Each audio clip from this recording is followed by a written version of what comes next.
Hier auf der Prospector and Developer Association of Canada Konferenz in Toronto habe ich heute neben mir Jon Dugdale von Mindoro Resources. Er ist der CEO und Präsident des Unternehmens. Jon Dugdale, hello. How do you like Hello, the show? Good so far. I've only just arrived this morning, but no, it's very good as usual. Yeah, okay, perfect. So what is the principal focus for Mindoro Resources? Well, we really have a dual focus. We've been taking the nickel project through to a point where we've finished a pre-feasibility study, and we're now looking for a strategic partner to help put that into direct shipping ore production and also advance the processing side to feasibility. So the nickel is still the primary focus, but we're also now starting to drill our gold properties, and we're looking to now advance the gold properties at Batangas and build the resources and move that through the same sequence and eventually put that properties into production as well. What is the nickel market like today in general? It's very interesting at the moment because while there has been some drop in nickel prices due to some of the issues in Europe, the nickel market in Asia has been very, very strong, particularly the market for direct shipping ore, because the capacity for production of nickel pig iron has been built up, and there has been still very strong stainless steel production in China, and also now growing in India and some of the other countries in that region. So whilst the nickel market has been quite flat on the London Metal Exchange, demand for nickel pig iron and DSO production has been very, very strong. And that's great for our project because we're in a good location for that market. Oh, okay. You mentioned the location. You are based in the Philippines. What is the political climate there?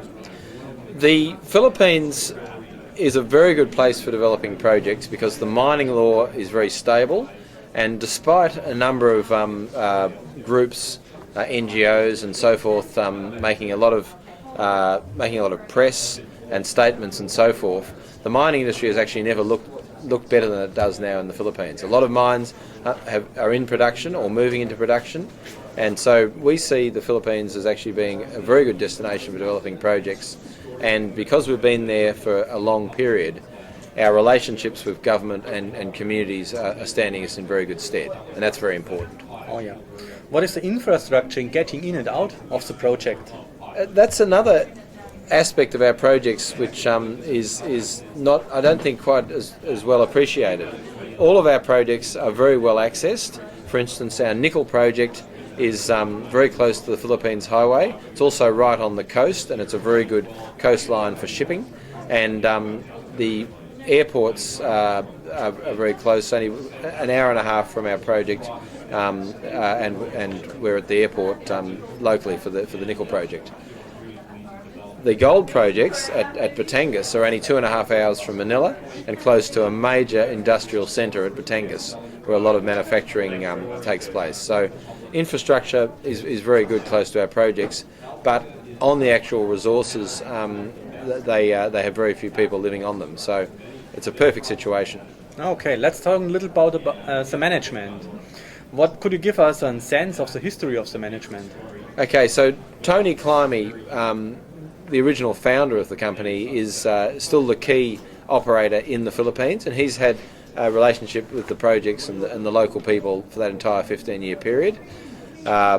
Myself, I'm a geologist, and I was working for the major shareholder of Mindoro and joined the company directly as CEO 2 years ago to work alongside Tony. We work very well together. We're both geologists, but I look more at the corporate and financing side as well.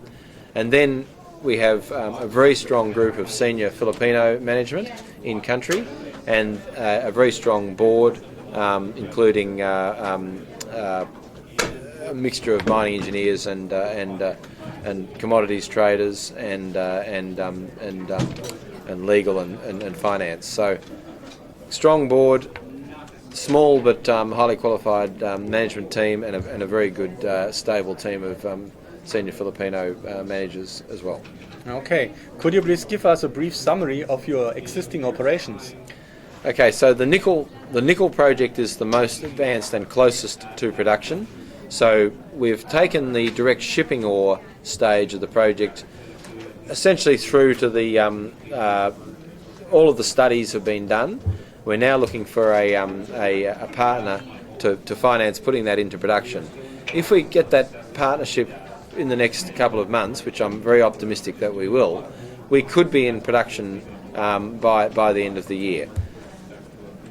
The other stage, the second stage of the nickel project, the processing side, we've reached pre-feasibility, so we have a pre-feasibility study to develop a major nickel processing project, and alongside the direct shipping ore stage, we would like the partner that we bring into the project to help take that through to feasibility and potentially put that into production much longer term. But the ideal scenario is 3 to 4 years of direct shipping ore production, and then 20 years of a major processing plant beyond that. The gold project at Batangas, we have 500,000 ounces of resources defined. The stage we're at there is that we'd like to add more ounces, so we want to do more drilling. We'd like to drill 5 to 10,000 metres into those Batangas projects to build the resource closer to 1 million ounces, and then we can also do studies for a development project on that and take that also through permitting. The third deposit that we have that's quite advanced is the Pandiazuka massive sulphide, and we just announced an exploration target which is very close to resource. It's been drill defined, and that's a copper-gold target, but it also has a high level of sulphur, which could be good for producing acid for our nickel processing project. So 3 quite advanced exploration projects. The nickel, the first one to get into production, but then we have opportunities to put the gold and the Pandiazuka copper gold into production after that. Okay, and what is happening today on the ground? Not much on the ground, apart from the work that's going on getting ready for the next stage of drilling programs and the community relations work and all of the relationship building and training and medical help and all that sort of thing. Mm-hmm. So most of the work that's going on is working with the communities to maintain our good relations, but also mapping and planning work for the drilling programs that we would like to start as soon as possible. Yeah, okay. So the focus is more on the side to find a partner for Yes. the project and not in drilling it, the project at Yes, the moment. that's right. Yeah. So the next steps are to find the partner and bring it in production. Yes, so the next steps for the nickel are find the partner, finish the final bit of permitting for the first stage, the direct shipping ore stage of production, and then build the infrastructure that we need and then get that into production. Okay.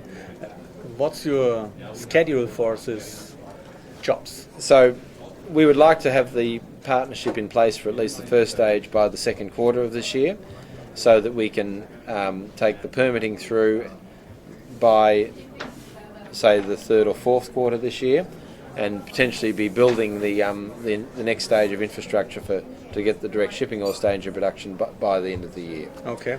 On the gold side, we'd like to be drilling by the second quarter, and then advancing that and building the resource by the end of the year, so that we can also start doing the permitting for the gold.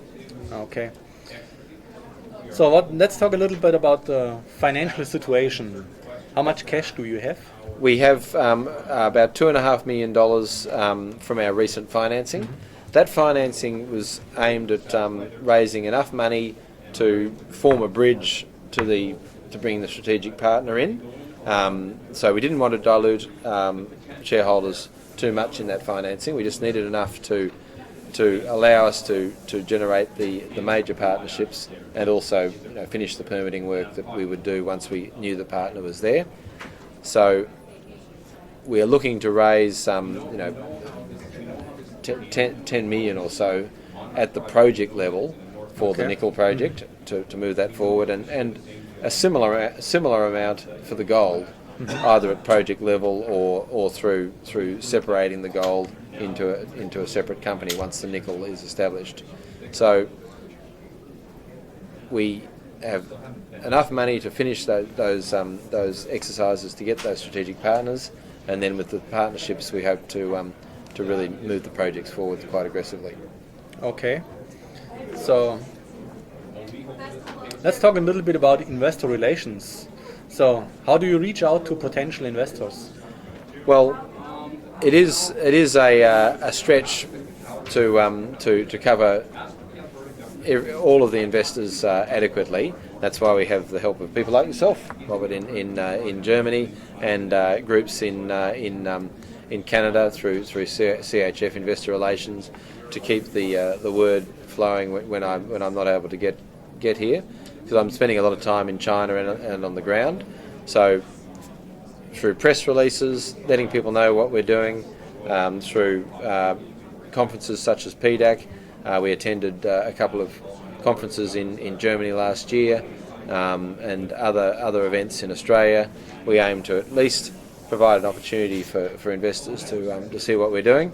But the main way of reaching out to investors is really through release of good news, and we put out a lot of good press releases last year. We've been a little bit quiet while we've been looking for the strategic partner, but by the second quarter we should have lots of good news being set up and ready to go. Okay, that sounds good. There are a lot of companies in your sector to choose from. Why should a potential investor pick Mindoro? In our sector, the sector is dominated by companies that are exploring, but not necessarily discovering. We have discovered 3 significant ore bodies, and all of which deserve to be turned into mines. So we are a well-endowed company. We have 3 very strong ore bodies.